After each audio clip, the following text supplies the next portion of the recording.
Olá pessoal, tudo bem com vocês? Espero que sim. Começando mais um vídeo aqui, dessa vez um pouco diferente, em forma de apresentação.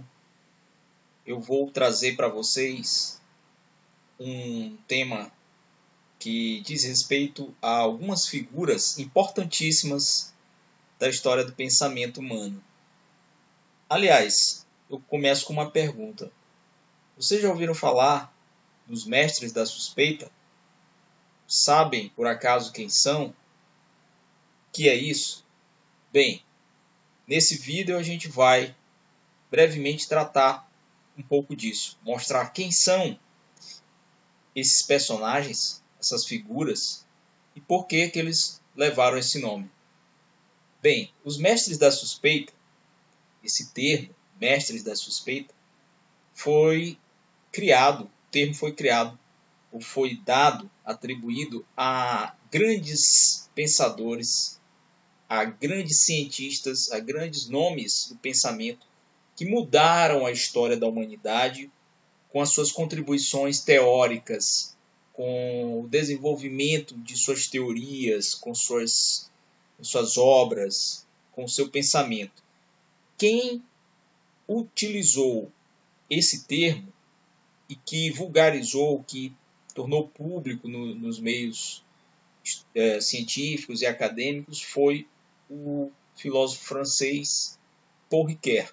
Paul Ricoeur, em uma de suas obras, um de seus escritos, cita personagens que dentro da ciência, da filosofia, da história, das ciências sociais, da psicanálise, criaram ideias, elaboraram pensamentos que acabaram por não só abalar as estruturas do conhecimento até então tido por oficial, por aceito, como quebraram com antigos paradigmas e estabeleceram a partir daí uma nova visão do mundo. Portanto, nada mais justo do que chamá-los de mestres da suspeita. Suspeita porque eles puseram em xeque, puseram sob suspeita antigos conhecimentos, antigas visões de mundo, antigos saberes, antigas concepções, ideias e ajudaram com o desenvolvimento de suas pesquisas, com o desenvolvimento das suas obras, ajudaram a transpor, a modificar, a reconstruir a forma de ver e de pensar o mundo e, sobretudo, a forma de conhecimento humano. Mas vamos a eles. Eu vou apresentar para vocês os três. Geralmente nos livros didáticos, nos livros de filosofia, nas obras específicas, quando se falam nos mestres da suspeita, esses que foram apontados por Paul Ricoeur, são enumerados apenas três. São eles, vocês vão ver daqui a pouco, Karl Marx, Friedrich Nietzsche e mais um pensador também importantíssimo dentro dessa reviravolta que houve no mundo do conhecimento, que é Sigmund Freud. Ricoeur cita, portanto, três grandes nomes como os mestres da suspeita.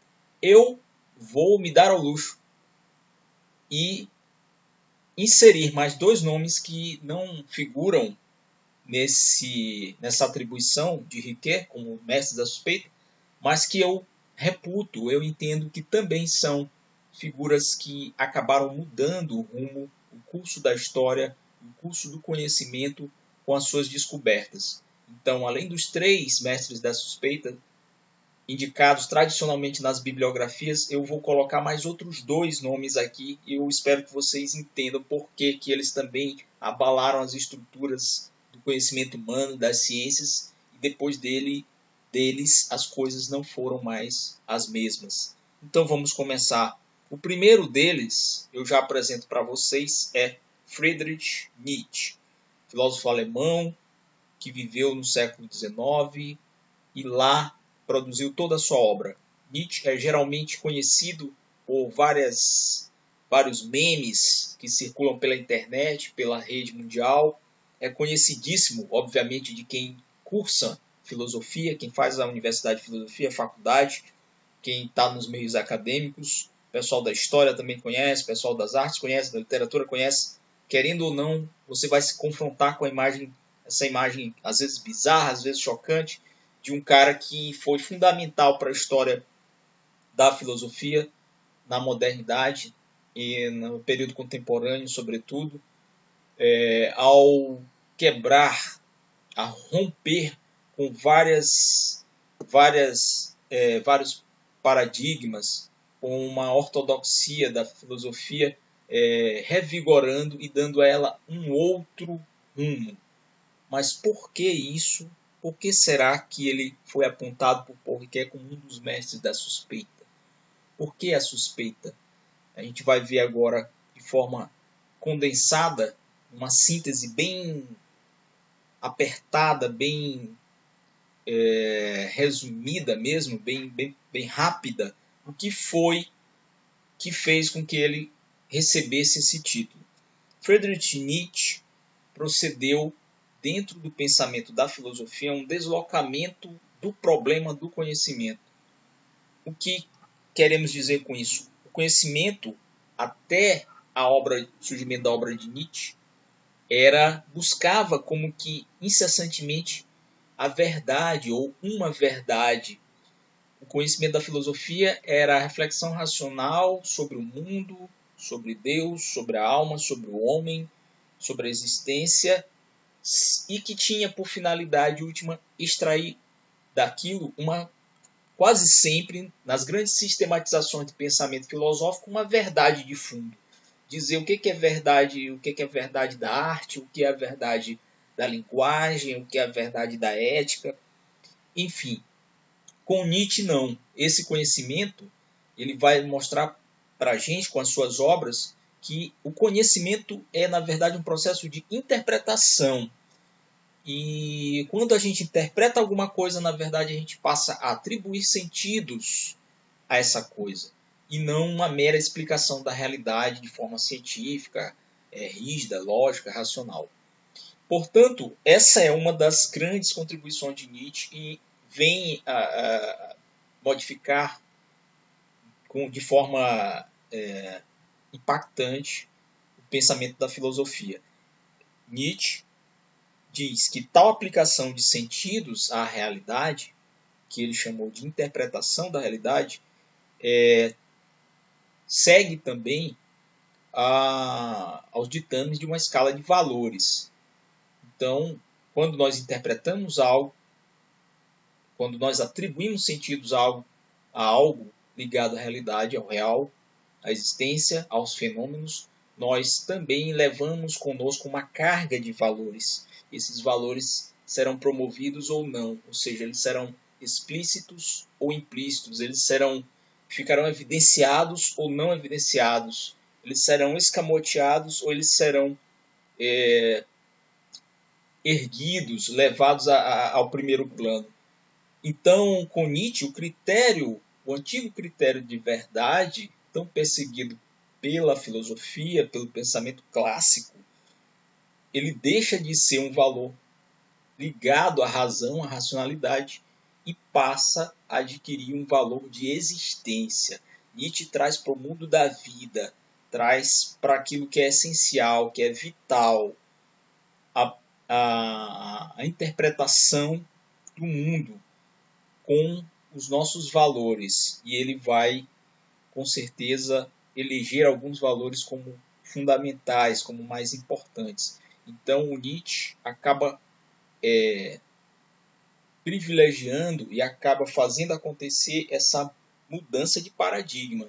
Em várias de suas obras ele vai desenvolver esse pensamento, mostrando para a gente que, na verdade, quando nós não descobrimos, por assim dizer, o mundo e desvelamos uma verdade. O que nós fazemos, ou o que o pensamento sistemático, ou o pensamento crítico, racional, vai fazer é tentar atribuir valores às coisas e tentar interpretar as coisas, tirar algum sentido ou atribuir algum sentido àqueles fenômenos, àquela realidade. E isso a gente faz num plano vital, num plano de vida, de existência, não num porvir, não num futuro, não num além, ou não num mundo ideal, mas sim na realidade, na vivência das coisas. Pois bem, o segundo mestre da suspeita, dentro desse tríduo, dessa trindade aí que é apontada por muitos dos autores da filosofia, é Sigmund Freud, também uma figura que a humanidade conhece de forma quase que icônica, mesmo quem não estuda ou quem nunca se interessou por psicanálise, mas tem um mínimo de atenção, já viu, já leu, já percebeu, já associou a imagem de Freud a qualquer coisa no mundo da cultura. Freud é sem dúvida nenhuma, um dos grandes pensadores que a humanidade já teve. Esse austríaco que viveu entre o século XIX e o início do século XX, a primeira metade do século XX, foi fundamental para a interpretação da cultura humana e para a mudança também de paradigmas, com a quebra de certas estruturas que até então eram tidas como inabaláveis. Freud é um desses homens que veio ao mundo para dar sua contribuição com o conhecimento de forma radical, de forma intensa. E isso a gente pode extrair de sua vasta obra, de tudo aquilo que Freud escreveu, influenciando sucessivas gerações de pensadores, não só dentro do que depois veio a se chamar de psicanálise, ou dentro da psicologia, mas também dentro das ciências da cultura, das ciências históricas e da própria filosofia. Afinal de contas, além de ser um pai da psicanálise, o criador desse modelo de interpretação, ele foi um grande filósofo, por assim dizer. Ele foi um pensador, ele foi um grande intelectual. Mas qual foi, então, a grande contribuição de Freud para uma reviravolta, uma quebra de paradigmas, uma alteração de estruturas dogmáticas e a colocação de um novo momento no saber humano? Freud, além de ser o criador da psicanálise, veio com suas obras, veio com suas formulações, com suas hipóteses, com suas teorias, desmentir várias crenças, sobretudo as crenças de cunho racionalista, que pregavam e que defendiam a época em que Freud escreveu seus escritos, em que ele escreveu suas obras, seus livros, de que a consciência humana seria o centro de decisões e de controle dos desejos.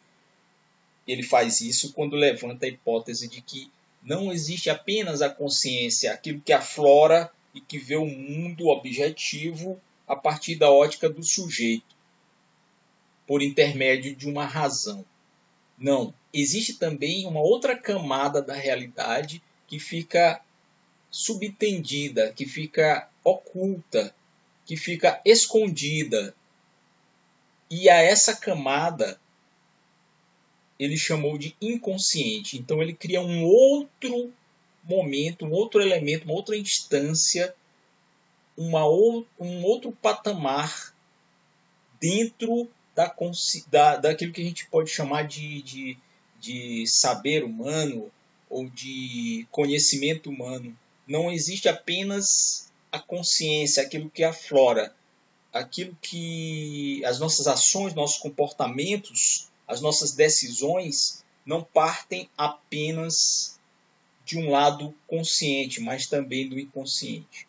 Para Freud, segundo ele, há no homem um confronto entre duas forças, ou pelo menos assim podemos dizer, entre forças distintas, antagônicas, que se chocam, que é o desejo consciente e o desejo inconsciente. Então há uma vontade humana de realizar coisas, de fazer coisas, de pensar coisas, e aí ele pode chamar de desejo consciente.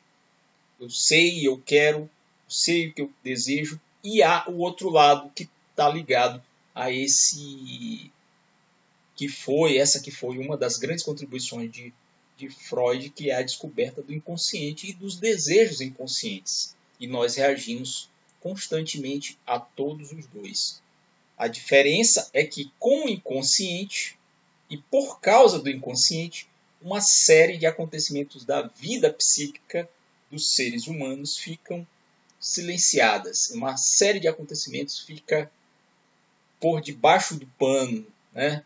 Se usássemos essa metáfora, fica encoberta sobre véus que nem sempre podem ser facilmente retirados. Esse silêncio, esse lugar a que não temos acesso direto, é o inconsciente. Através de várias experiências e através de várias conjecturas, Freud elabora essa teoria que viria a ser um dos pontos mestres, um dos elementos de suporte de criação dessa nova ramificação que sai de dentro da psicologia e é chamada psicanálise. Portanto, esse grande mestre da suspeita, chamado Freud, vai afirmar que nossos atos possuem significados ocultos também e que podem ser interpretados. Logo, a vida consciente é uma ponta de um iceberg, como uma ponta de um iceberg, e a parte submersa, o que não vemos, o que fica por baixo, justamente esse elemento oculto é o inconsciente. E Freud traz isso numa época e vai gerar um grande rebuliço. E muitas outras teorias serão reformuladas a partir dessa descoberta psicanalítica. E então, portanto, como ele sinaliza, esses significados ocultos, esse lado do desejo inconsciente, esses acontecimentos que ficam silenciados, eles não podem, ou melhor dizendo, eles não ficam eternamente silenciados. Freud defende a tese de que eles podem ser alcançados, eles podem ser acessados. Mas esse acesso nós só poderemos ter através da aplicação de métodos específicos que ele ajuda a criar dentro da psicanálise. Esses métodos, essas abordagens psicanalíticas vão ser estratégias de acesso a esses significados, esses objetos ocultos e que sofrerão também uma interpretação, já que eles não são claros, eles não ficam evidentes, eles não trazem um código, eles têm que ser decifrados. A psicanálise vai fazer isso e Freud vai mostrar a importância disso para o conceito de sujeito, de pessoa humana, de ser pensante, enfim. E isso vai causar um abalo terrível, um abalo gigantesco dentro das pesquisas sobre conhecimento humano. Isso vai tornar Freud um desses mestres da suspeita. O terceiro mestre da suspeita, assim apontado por Ricoeur e pela grande maioria dos estudiosos de filosofia, seria o alemão Karl Marx. Karl Marx, uma figura polêmica e, ao mesmo tempo, muito conhecida, muito popular. Geralmente associada a questões políticas e econômicas, a um pensamento de uma filosofia política, uma filosofia social e claramente a um modelo de sociedade novo que ele chegou a pregar em suas obras, a necessidade de uma revolta, de uma revolução, de uma mudança do estado de coisas. Karl Marx, portanto, esse pensador, esse economista, sociólogo, filósofo judeu-alemão, que no século XIX ajudou a elaborar uma teoria econômica e fez uma leitura do capitalismo, uma leitura da sociedade da época, que acabou culminando com a criação da sua teoria mais conhecida, que é a teoria materialista ou o materialismo histórico, que vai ser o filtro pelo qual Karl Marx vai fazer a leitura da sociedade da época, a sociedade de Londres, a sociedade inglesa, onde ele viveu por muito tempo, inclusive morreu, com o fenômeno do capitalismo e a exploração do trabalho do homem. Portanto, segundo Marx, essas ideias devem ser compreendidas a partir do contexto histórico e que essas ideias derivam necessariamente de forças produtivas da sociedade. A teoria dele é, portanto, uma também interpretação da realidade. Veja bem, se nós retomarmos o que já foi dito até agora, tanto no primeiro mestre da suspeita, que é Nietzsche, quando fala que não existe uma verdade, mas sim existe uma interpretação da realidade. E ao interpretarmos, nós também buscamos ou atribuímos sentidos e valores às coisas. Portanto, a interpretação está lá, em Nietzsche. Em Freud, nós vemos a interpretação de signos, de significados, de objetos que ficam escondidos, que ficam num plano do inconsciente. Então, também o método psicanalítico vem como um instrumento de interpretação dessa realidade que não é aparente, mas que está subentendida. Mais uma vez, a interpretação. E fechamos aqui com Marx, esse filósofo que traz a contribuição com a sua análise da sociedade capitalista e a propositura de um socialismo e de um comunismo, também através da sua teoria materialista histórica, do materialismo histórico, ele vai interpretar as ideias, interpretar a sociedade a partir de cada contexto histórico e do choque das forças produtivas da sociedade, inclusive com a luta de classes. Essa afirmação de Marx vai ao encontro da concepção de que as filosofias, os pensamentos filosóficos, as concepções filosóficas, jurídicas, éticas, políticas, estéticas, religiosas da burguesia daquela época, a partir da sua análise, eram estendidas ao proletariado, juntamente com seus valores, como se fossem verdades universais. A isso ele chamou de ideologia, e é também uma das contribuições do pensamento de Karl Marx. Pois bem, esses são os três grandes mestres da suspeita. A esses dois, como eu falei no início da apresentação, eu vou tomar a liberdade de somar, de incluir mais dois nomes. Para mim, não se resume a três, mas a alguns mais, os grandes mestres da suspeita.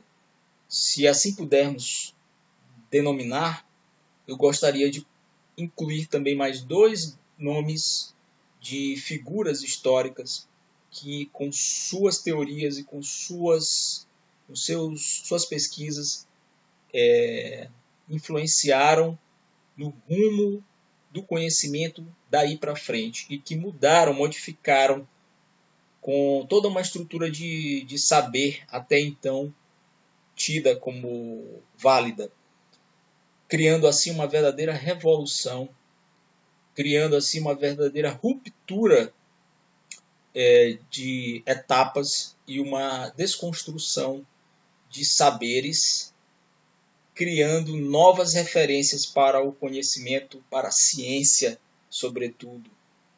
Essas duas figuras são, a primeira, Charles Darwin. Charles Darwin é, inegavelmente, um dos grandes nomes da ciência na história da humanidade. Esse britânico, biólogo, botânico, homem da ciência, foi o formulador de uma teoria muito conhecida até hoje e que ainda é objeto de acalorados debates. Charles Darwin se notabilizou por defender perante a comunidade daquela época, comunidade científica, do Reino Unido a ocorrência daquilo que ele observou em seus estudos, em suas viagens exploratórias ao redor do mundo, inclusive nas Américas, na América do Sul, no Brasil, em lugares muito exóticos para um europeu inglês, a evolução das espécies. Ele notou que certas espécies animais, ao longo do tempo, começavam a apresentar aspectos de mudança que não eram encontrados em populações daqueles mesmos animais em outros locais do mundo. E ele entendeu que ali haveria um elemento novo, porque se uma determinada espécie, pelo pensamento antigo que existisse, deveria se apresentar da mesma maneira, com os mesmos traços fisionômicos, com as mesmas características em qualquer lugar do mundo. E Darwin viu que isso não era verdade, porque às vezes um papagaio que tinha uma cor numa região qualquer geográfica da Terra, em outro lugar, em outro canto ou recanto do globo, tinha um caractere que não era observável naquela mesma espécie em outro local. A isso ele congregou mais outros elementos, mais outros argumentos e criou a teoria da evolução das espécies, ou de seleção natural, também conhecida como teoria da seleção natural, para poder explicar essas mudanças. Seleção natural e sexual. Sexual porque havia também mudanças que estavam ligadas ao gênero dessas espécies animais. Pois bem, meus amigos, essa teoria, a teoria defendida por Charles Darwin, tornou-se, a partir daí, um paradigma central para a explicação de diversos fenômenos dentro do campo de estudo da biologia. A partir do lançamento do livro A Origem das Espécies, que é a obra na qual Darwin apresenta ao mundo científico e apresenta à sociedade britânica e posteriormente ao mundo essas ideias, Darwin introduz no mundo da ciência a ideia de evolução das espécies a partir de um ancestral comum. Ou seja, teria um elo perdido ou um elemento num ponto de partida onde aquelas mudanças deveriam ter ocorrido. Essa é, sem dúvida, uma das contribuições mais decisivas para a mudança de visão dentro da ciência da biologia e, posteriormente, com reflexos, com interferência em muitas outras áreas do saber humano. O outro e último nome que eu gostaria de apontar dentre os mestres da suspeita, e esse também eu tomo a liberdade de incluir no rol daqueles 3 primeiros que nós já vimos, Friedrich Nietzsche, Karl Marx e Sigmund Freud. Vimos agora a figura de Charles Darwin e eu atribuo esse título de mestre da suspeita também à figura de Nicolau Copérnico, que foi um astrônomo que é o responsável pela consolidação de um novo modelo astronômico que foi adotado pela ciência, que é justamente o modelo heliocêntrico. O modelo heliocêntrico de Copérnico provoca uma revolução gigantesca dentro da ciência. A ciência não é a mesma depois dessa tese.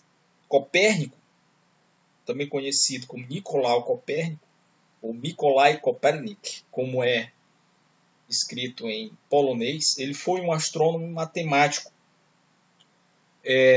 que desenvolveu a teoria heliocêntrica. Heliocêntrica, helios é Sol, cêntrica, centro, portanto, é a teoria que põe o Sol no centro do universo.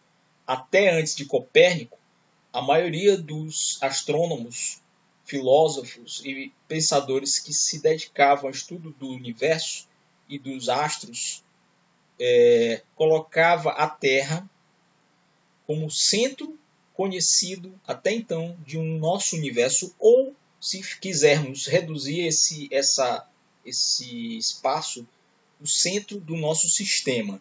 O centro do nosso sistema solar, era não, na verdade, à época o Sol, mas a Terra.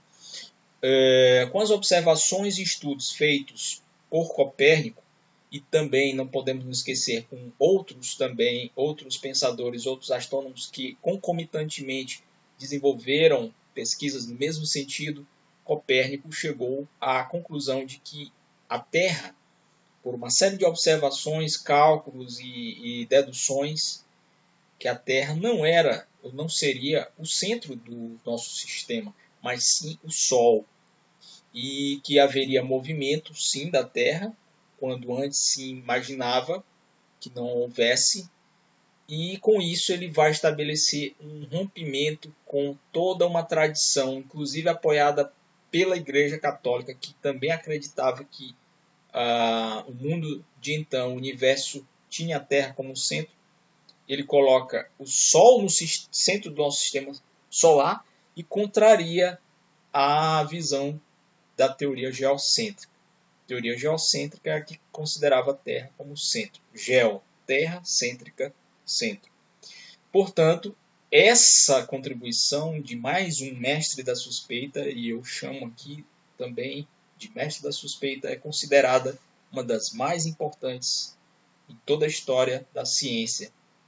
E foi certamente o ponto de partida da astronomia moderna. A partir de Copérnico, não seria mais a mesma astronomia.